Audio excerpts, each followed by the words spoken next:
The following is an article in the publication The Lake of Lerna from December 31st, 2024.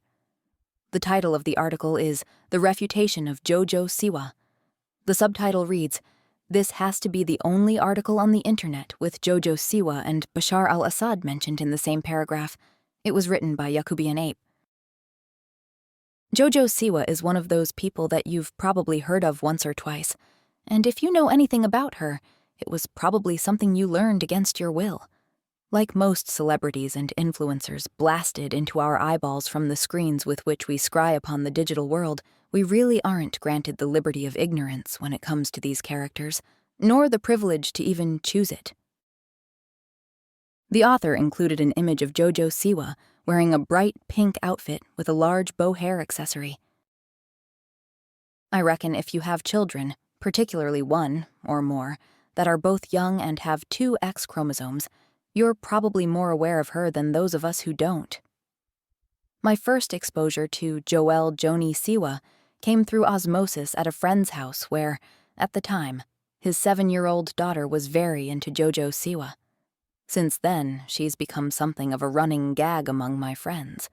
We'll ask him, "Is your daughter still into Jimble's Samba, or Jam Jam Sang Woo, or Gigi Craft singles, or some other humorous malapropism of her name?" As it turns out, my friend's daughter no longer has much of a taste for Jojo Siwa. It could be the natural course of her maturation and development, and that she's simply outgrown the comically gauche, puerile, rhinestone and sequin-studded girly girl image that Siwa built her empire on.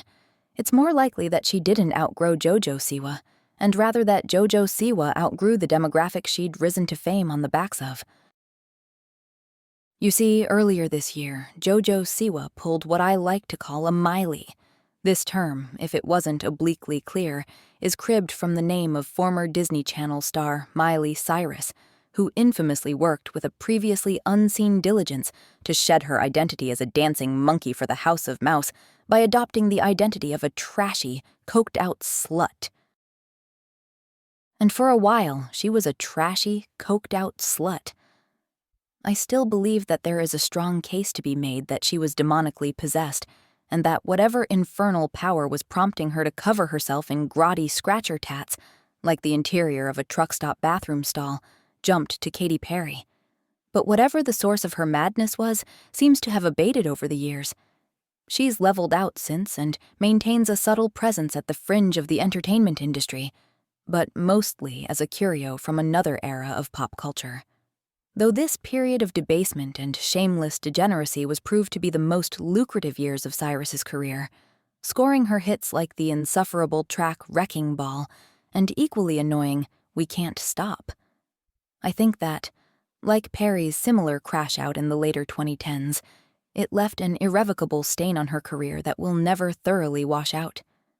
She could convert to Catholicism tomorrow, join a convent, and start feeding the needy in Bangladesh, and all anyone would really remember is her grinding her moneymaker on Robin Thicke in his Beetlejuice cosplay at the 2013 MTV Video Music Awards. The author included an image of a performance with Robin Thicke and Miley Cyrus on stage. Robin is wearing a black and white striped suit, singing into a gold microphone. Miley is wearing a nude-colored outfit, bending forward. This is all to say that pulling a Miley has proven to not be a recipe for long-term success. You don't want to go full Miley. The author included an image of Robert Downey Jr. in the movie Tropic Thunder, with text that reads, "Never go full Miley." Apparently, this is advice no one gave to Jojo Siwa.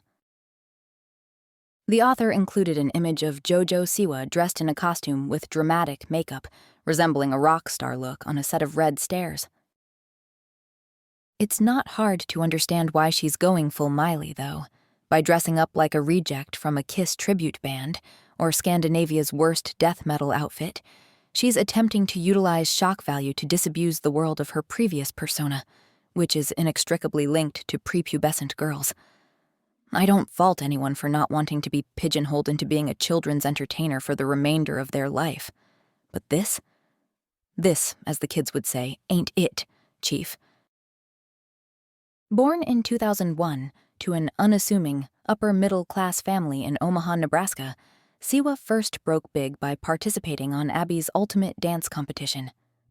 The eponymous Abby refers to Abby Lee Miller, who built a television empire on the Lifetime network with the program Dance Moms, which Siwa would later join.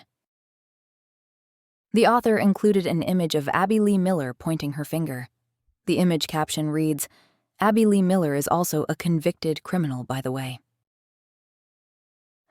The show and its spin-offs were immensely popular, which is a rather damning indictment of the state of our culture as, from what I understand, it wasn't much more than a showcase of what could arguably be defined as child abuse. Many participants who took part in the shows have come forward in the intervening years, and nothing they say about Miller is either nice or terribly surprising.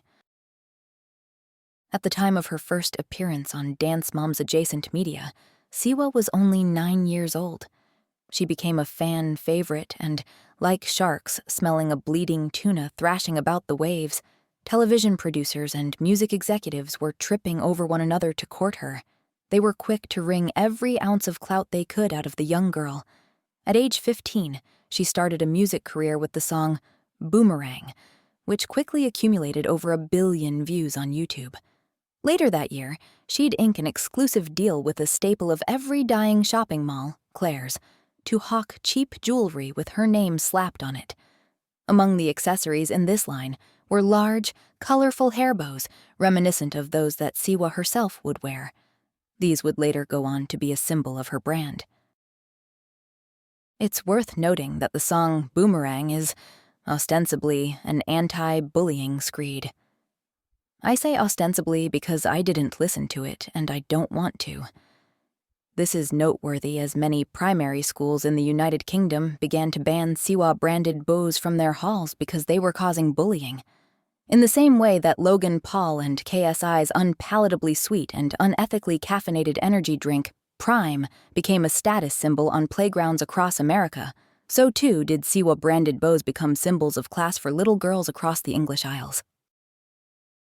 If you didn't have a tacky, neon pink bow pulling your hairline back further than a Norwood 6, apparently that made you a broke bitch and a target for harassment and ridicule. What is fashionable about brute-forcing your hairline to resemble a late 30s bug man with more Funko Pops than tangible assets? I don't understand, but people have always followed silly trends to fit in with their tribe since the first Cro-Magnon got the bright idea to shove a squirrel's tibia through their nose. The author included an image of Jojo Siwa with a colorful hair bow and a shiny jacket. She also launched a cosmetics brand, some kits of which were recalled for toxic levels of asbestos. That's the danger of outsourcing cosmetics made for girls, who are too young to even know what makeup is, to underpaid Chinese sweatshops, I suppose. She struck another lucrative deal with J.C. Penney's to do more of the same, only with more throw pillows and duvets. Even though it seems as if her line of overpriced home decor exclusively made for the rooms of 5-year-old girls were not tainted with carcinogenic heavy metals, Siwa's line didn't stop J.C. Penney's from filing for bankruptcy a few years later. I'm not saying the two are related, but I'm not saying it either. Though networks, talent agencies, and various entertainment institutions were falling over one another to throw fat, juicy contracts at Siwa, it would be our old friends at Nickelodeon who would leave the limb-strewn, blood-stained arena of gladiatorial combat with Dame Jojo in tow. With years of acting in staged reality television programs since the tender age of 9, the then 16-year-old Siwa made her official acting debut in the 2017 made-for-television Nickelodeon movie, Blurt.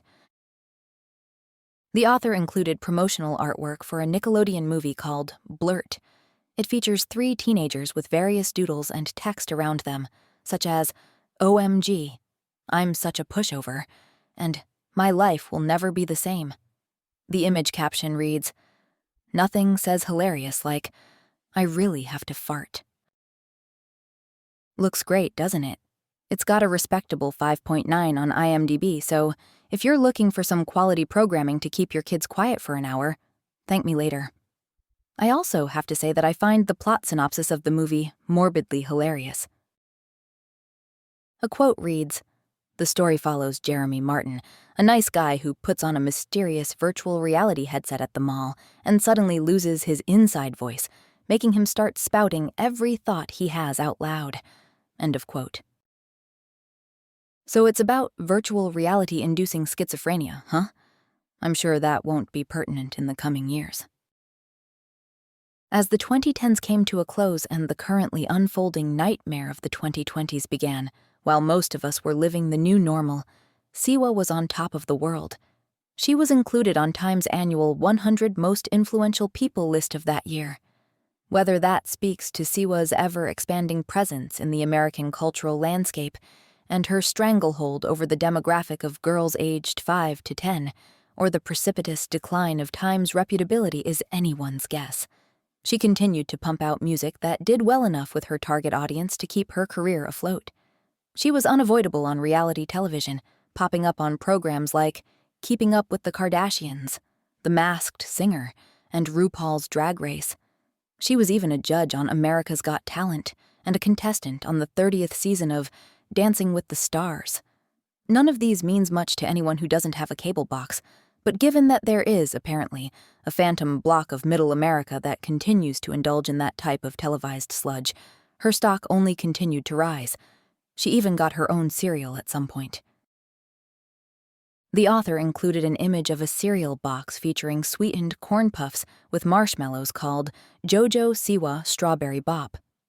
The image caption reads, "There's enough red dye 40 and corn syrup in this to make Bobby Kennedy Jr. seize up just looking at the box."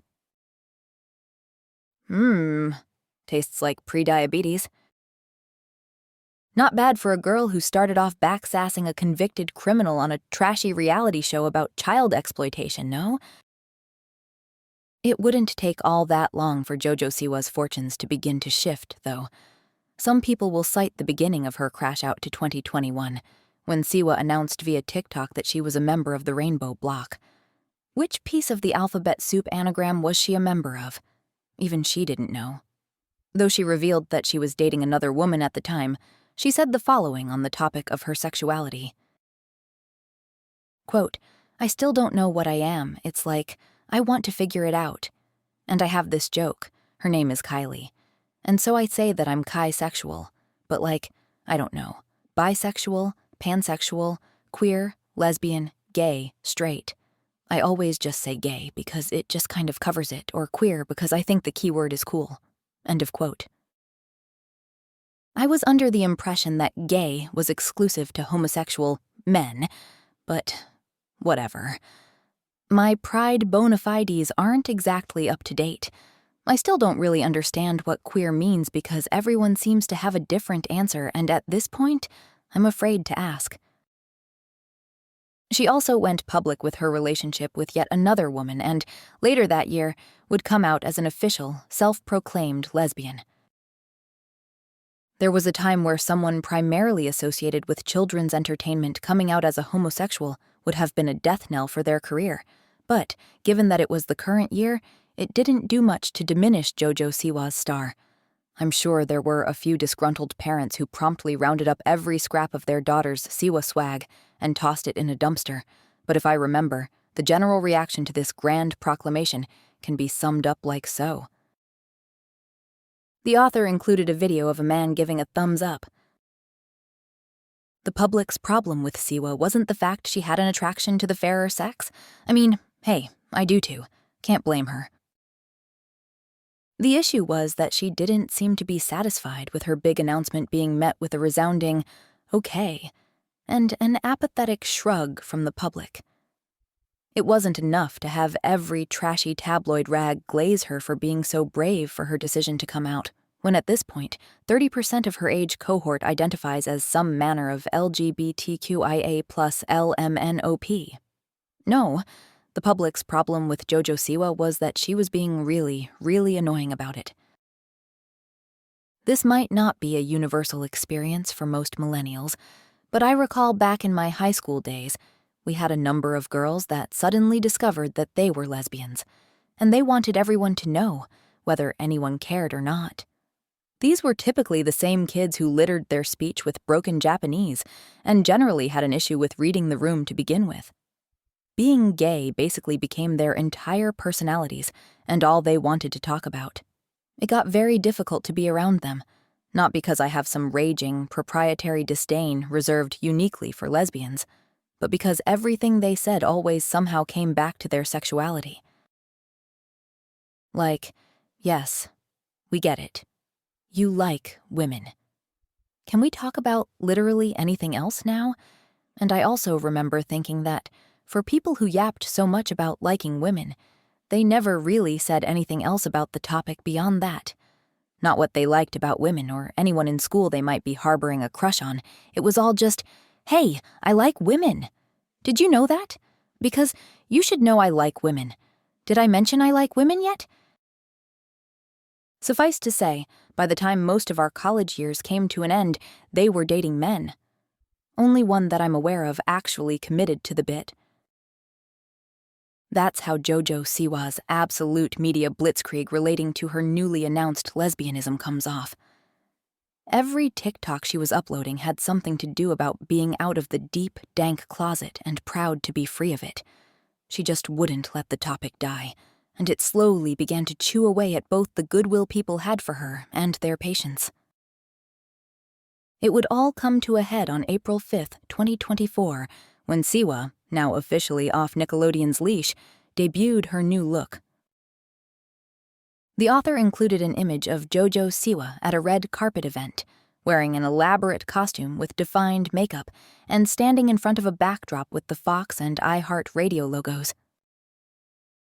I already clowned on this disaster of a fit already, but suffice to say, no one was taking it seriously. If you've seen the absolute buffoonery that some stars choose to wear at events like the Met Gala, you know, that event where celebrities seem to be perpetually engaged in an unspoken competition to see who can wear the most stupid shit at big events. But Siwa did not have the chops or the street cred to back up her new look. She was the laughing stock of the internet for a good month following this event, and even though she claimed that she didn't mind a bit of fun at her expense, she made a whole lot of TikToks insisting, "No, really, guys, I don't care." Methinks the Siwa doth protest too much. Sure enough, in the press junket she was running afterwards, she even name-dropped Miley Cyrus as an inspiration for her new direction. Again, I can't stress enough that someone should have told her that wasn't the route she wanted to go. But if anyone did, she didn't listen. She barreled ahead and dropped her first single as an adult artist, titled Karma, dropping the video which featured her furiously humping women like a studhound in a pen full of bitches in heat. The author included an image of Jojo Siwa in an elaborate costume with dark makeup sitting on a snowy surface.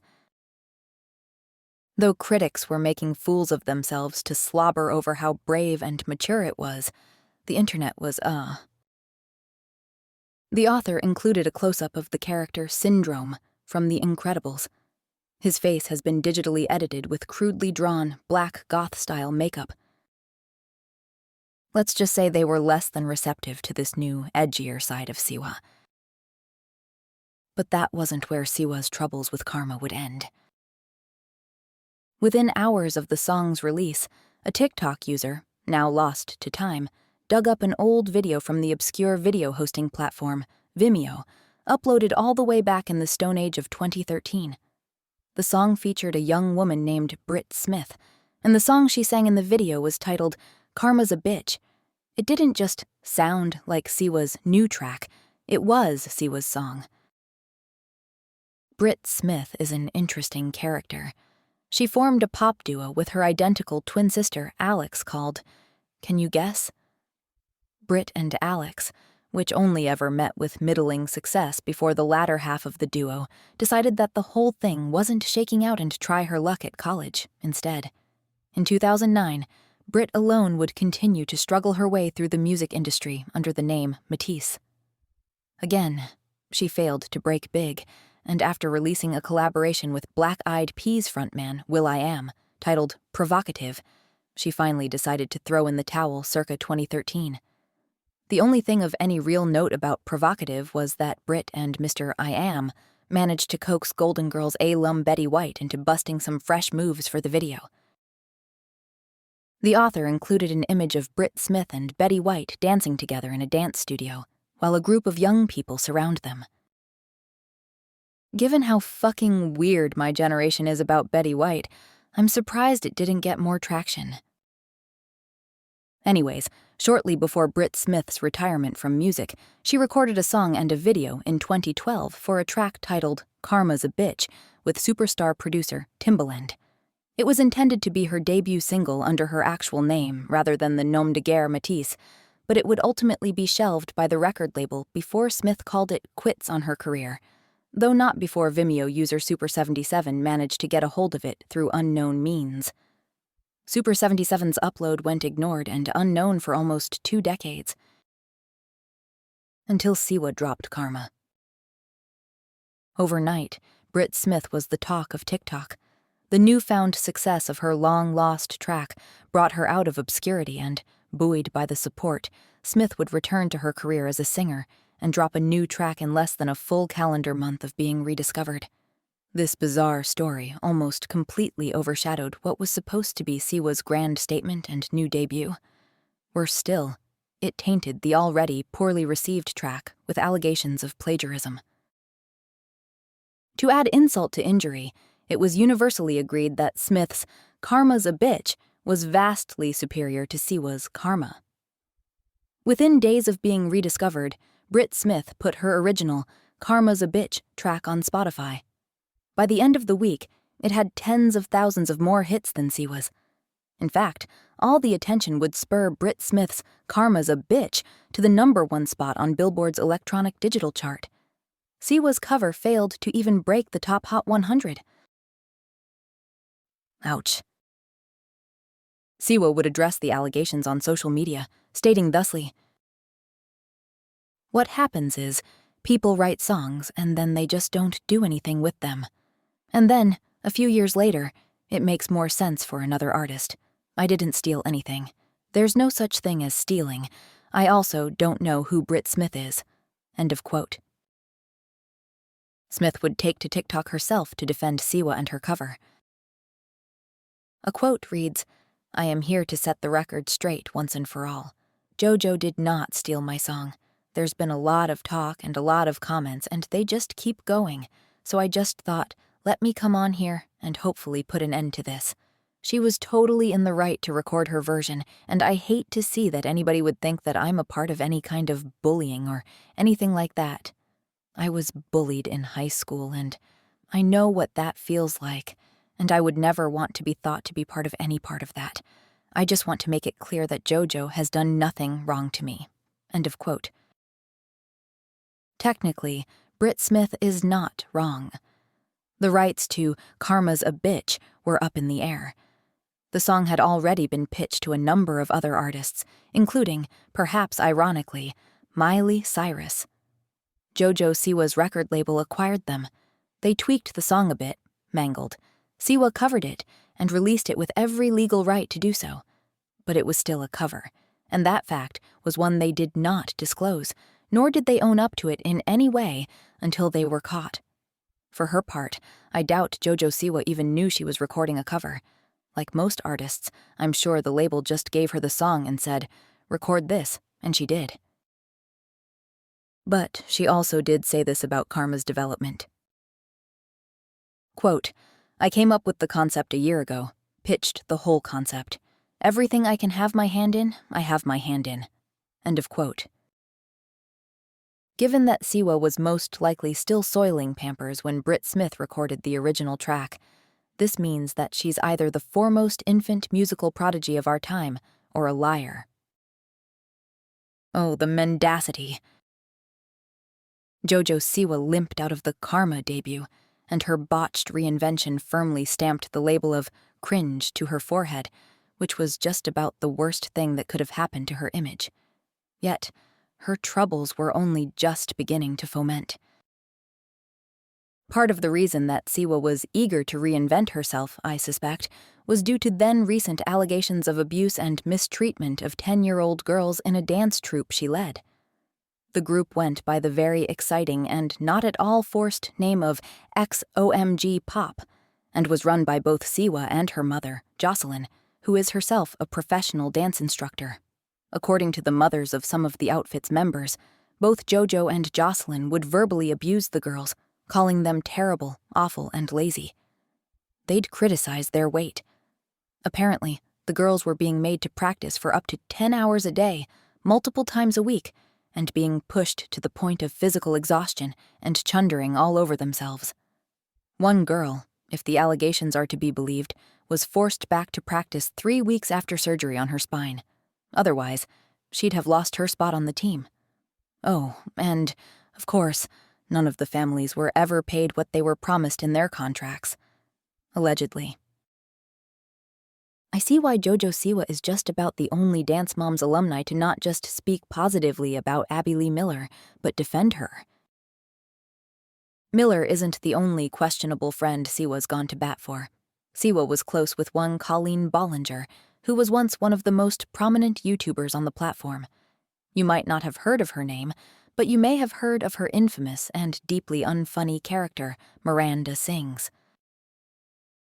The author included an image of Colleen Bollinger taking a selfie with an exaggerated expression and wearing a name badge.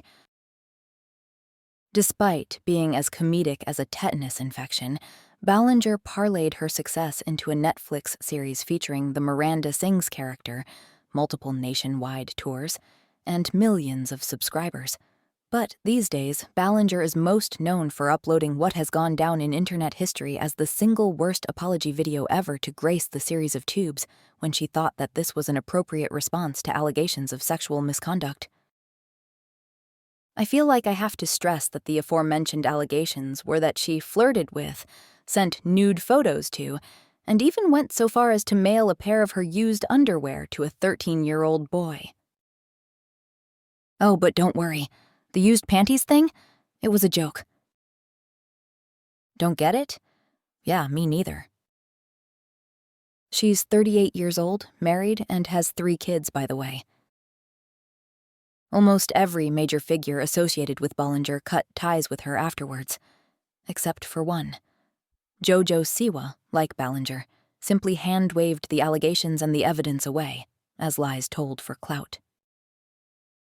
You're probably beginning to understand why the public's patience with Siwa was rapidly dwindling, and she was in dire need of a reinvention to get people to talk about something other than the fact she'd been, allegedly, verbally abusing 10-year-olds and defending an alleged groomer. Unfortunately for Siwa, she proved incapable of opening her mouth without sticking her foot firmly in it. In an interview with Billboard about Karma, as she tried to salvage the already butchered reputation of the track, she made the hilariously tone-deaf statement, "I want to make a new genre of music." When asked by the interviewer what she meant, Siwa said, "Well, it's called gay pop." So, who's gonna tell her? The author included an image of Elton John wearing a flamboyant white costume. The image caption reads, "You got beat to that punch, Cupcake, by, like, a lot of people." Because if I have to, I'm gonna hurt her feelings. She didn't do herself any favors when she attempted to save herself from the flack in another interview and inadvertently tossed gasoline onto a dumpster fire with this statement. Quote, "I think I just want to make it more clear that gay pop is a genre. If I said to somebody name a gay pop artist, they'd go, 'What's gay pop?' End of quote." The interviewer then astutely rattled off a few names. Lady Gaga, Elton John, Lil Nas X, Chappell Roan. I'm sure you can think of more than a few gay pop stars and musicians that aren't named Jojo Siwa if you give it more than 2 seconds of thought. Like, come on, Jojo, put some respect on the Scissor Sisters' name. It doesn't get gayer or poppier than the Scissor Sisters. She'd continue to dig this pit even deeper by immediately adding the following. Quote, I am not the inventor of gay pop, for sure not. But I do want to be a piece of making it bigger than it already is. I want to bring more attention to it. I'm not the president, but I might be the CEO or the CMO. I can be the CMO, the chief marketing officer, and use my marketing tactics whether people like it or not. End of quote. I'm not sure if these were statements Siwa made out of general music illiteracy or a blind conceit, but it doesn't really matter because it went over like a lead balloon with the rainbow block, and understandably so. Ever since Siwa had come out, she'd yammered on and on and on about her love for the community and how important our history is and promoting queer voices, and then she comes out and says that she wants to be the president of gay pop, without acknowledging all the rainbow titans in the industry that had come before her, and that she was taking up her position of standard bearer, whether people liked it or not. To many in the rainbow block, I imagine these statements felt tantamount to the new, annoying transfer kid who decided they were going to sit at your lunch table, that you begrudgingly allowed into your friend group out of the goodness of your heart, suddenly making the claim that your little social circle wouldn't exist if they hadn't graciously allowed it to be so. They also weren't exactly fans of karma. This quote, taken from Aja Romano's article on Jojo Siwa, published on Vox Day, sums it up better than I can since, not a member of that club here. Quote, the general consensus was that Siwa was trying too hard to perform a hyper-sexualized, raunchy caricature of her own queerness, and the actual video only seemed to confirm that view. End of quote. As 2024 ground on, Jojo Siwa would continue to hop from one knee-deep pit of shit to another, using TikTok to rattle off more nonsense about her queerness, or spouting off increasingly antagonistic TikToks towards the haters, violating the sacred rule of don't feed the trolls. It's gotten to the point where people take swipes at her just for the sake of getting her to make a spiteful, petty response that they can all laugh at. The woman has her own personal fortune, and yet, like so many other celebrities, she seems to have nothing better going on to keep her from spending an inordinate amount of time pitching bitch fits and cat fights on TikTok. This is a bit of a spicy take here, but I think Siwa might actually classify as a lolcow. Here's one definition of what makes a lolcow taken from Urban Dictionary. Quote, a lolcow is a person you get extensive laughs from who doesn't know they are being made fun of. They can often think they are admired for what they are doing, but secretly are being laughed at constantly. End of quote. The only discrepancy I see there is that there's nothing secret about the way people have been clowning on Siwa for the lion's share of 2024. At this point, she's considered so cringe that she might as well have the word tattooed on her forehead. She's irrevocably soiled her former reputation as child-friendly and, with it, decimated the profitable empire she'd established around it. She seems intent on burning bridges with both the broader public and her erstwhile friends in the Rainbow Coalition through nothing but sheer force of narcissism. Now, if you made it this far through the article, this is all probably coming off as a struggle session for Jojo Siwa. I really don't mean it to be. Yes, Siwa has done some less than savory things. She runs defense for rather iffy characters, and the sass and spunk that, apparently, made her so endearing to audiences when she was 9 are now seen as conceit and contentiousness. How much of this is true to her nature or just played up for the camera is debatable. But she's also a celebrity that struck it big on reality television. These qualities are pretty much part and parcel with the vast majority of that class of people. She's not unique in those respects. But I also think it's important to take note of the fact that Siwa is most likely struggling with intense demons off camera. I never watched Dance Moms or any of the adjacent media, so I can't speak to the character of her mother, Jesselyn, but it seems that fans of the series view her rather poorly. It's very likely that Jesselyn Siwa was a striver parent, a phenomenon that I discussed previously in my article on former child star Drake Bell, and that Jojo Siwa is, more than anything, someone who never really had much agency in her life. Her mother was a professional dancer and operated her own dance studio, and I wouldn't be surprised if she made sure that Siwa would follow in her footsteps whether she liked it or not. Siwa had been in the public spotlight since 9 years old. Again, I doubt she had much say in the matter once Nickelodeon started flashing their checkbooks at her parents. She's been pushed and pulled in various directions by powerful adults, both her parents and the vultures of big entertainment, for pretty much her entire life. I have a difficult time imagining just how damaging that can be to a fragile, developing psyche. This is to say nothing of the fact that, if Abby Lee Miller and even her own mother were as cruel and authoritarian as both fans of the show and former Dance Mom participants say they are, then Jojo Siwa's own mistreatment of juvenile dancers under her purview is likely a result of the cycle of abuse turning once more. If it tells you how much pressure she was under for so many years, she revealed this year that her much ridiculed hairline, which I've seen described as receding further back than recorded history by one internet commenter, is a result of stress-induced hair loss that began when she was 12. Regardless of what you think of her, it's simply intolerable that a child be subjected to that level of stress, and even more so when it's for purely pecuniary purposes. With all this in mind, I think Siwa should be afforded a bit of grace. Personally, I believe her overly performative obsession with her sexuality, her bizarre change of personal aesthetics, and defensive, pugnacious attitude when it comes to criticism is most likely Siwa's attempt to exert some degree of agency that she's largely been denied throughout her life.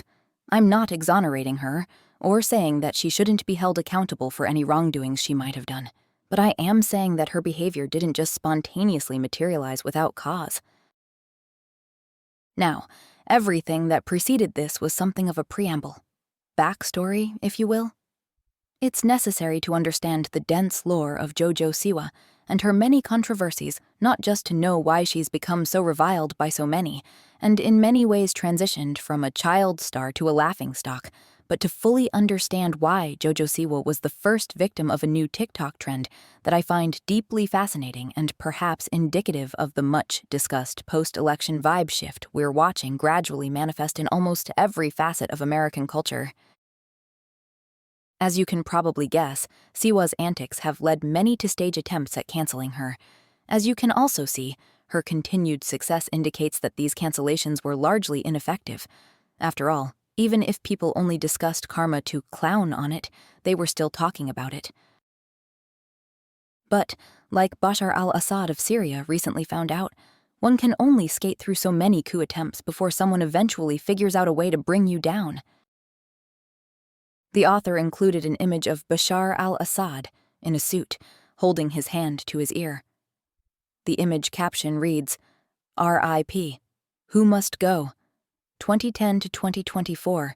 You will be missed." Every controversy Siwa suffered only brought her more attention. That much was obvious. So, one curious mind wondered, what might happen if there was a dedicated attempt to not give her any? I'll tell you what happened next time.